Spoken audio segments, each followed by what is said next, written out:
పుల్లలేసినా ఉపయోగం ఉండదని డౌట్గా ఉంది స్వామి. నీకు అలాంటి సందేహం ఎందుకొచ్చింది బాలక? ఈ ఇంట్లో ఎవరిని చూసినా చాలా ఆనందంగా ఉన్నారు.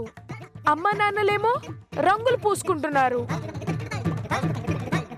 ఈ ఆనందంలో వాళ్ళిద్దరూ ఎక్కడ కలిసిపోతారు అని భయంగా ఉంది స్వామి.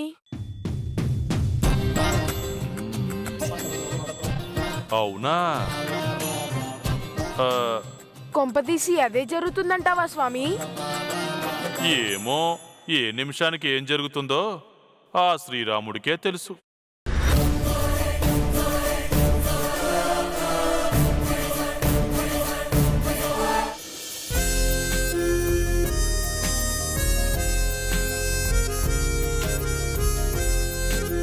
ఇలా ఆరు బయట కూర్చొని పండు వెన్నెల్లో మంచాలపై పడుకొని ఎన్ని సంవత్సరాలైందో రవి. మిమ్మల్ని అందరినీ రమ్మంది అందుకేనండి. చాలా మంచి పని చేసావయ్యా. బడుద్దాయి, ఆ ఫోన్తో చస్తావేంట్రా? పెట్టు.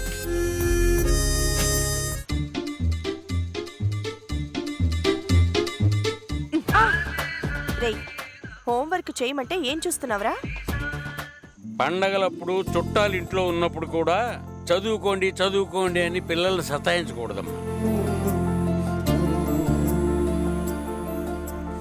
అలా బలవంతంగా చదివిస్తే పిల్లలకు చదువులు వస్తాయి, ఉద్యోగాలు వస్తాయి, ఆస్తుపాస్తులు సంపాదించుకుంటారు. కానీ బంధాలు ఆప్యాయతలు వాళ్ళకి తెలియకుండా పోతాయమ్మా. బాగా చెప్పారండి. సిటీలో ఉన్న పిల్లలకి ఎమోషన్స్ గురించి తప్ప రిలేషన్స్ గురించి, ఎఫెక్షన్స్ గురించి తెలియకపోవడానికి కారణం అదే. 100% మీరు చెప్పేది కరెక్ట్.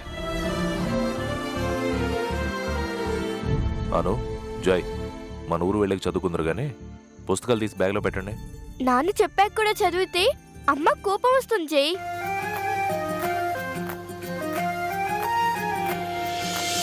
ఒసేవ్, నీళ్లు తీసుకురా. ఎవరిని బతకనవరే మీరు?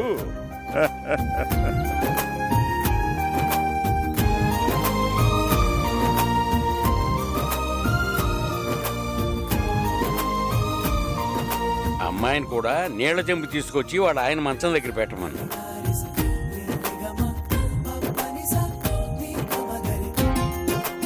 నాకు అలవాట్లేదండి. చెయ్యి కడుక్కోవడానికి నీళ్లు తాగడానికి అలవాటు ఏంటయ్యా? నిద్రలో పీడకలలు వస్తే నీళ్లు తాగి పడుకోవడం మంచిది. పట్నం వాడికి ఏం తెలియదు, చెప్తే వినరు. తీసుకురా మీనాక్షి. తీసుకొచ్చేంత వరకు ముసలాయన ఊరుకోరు. వెళ్ళి తీసుకురా అమ్మాయి.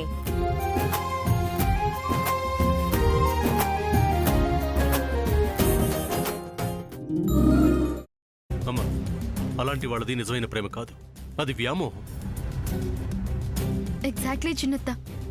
నిజంగా ప్రేమించుకున్న వాళ్ళు అలా చేయరు. ఎంత మనసు విరిగిపోతే కన్న కూతుర్ని పట్టుకొని మా దృష్టిలో చచ్చిపోయా ఉంటుందా తల్లి?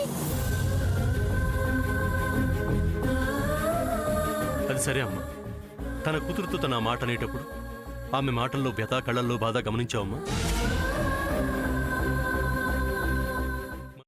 పెద్దబాబుకు బర్త్డే విషెస్ చెప్పు కూడా వెళ్ళాం కదా.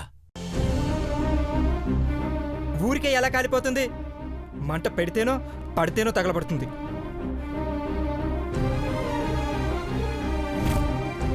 కరెక్ట్ చిన్నబాబు, నీకొచ్చినట్టే నాకు డౌట్ వచ్చింది. పార్వతే షర్టును తగలబెట్టిందనుకుంటా.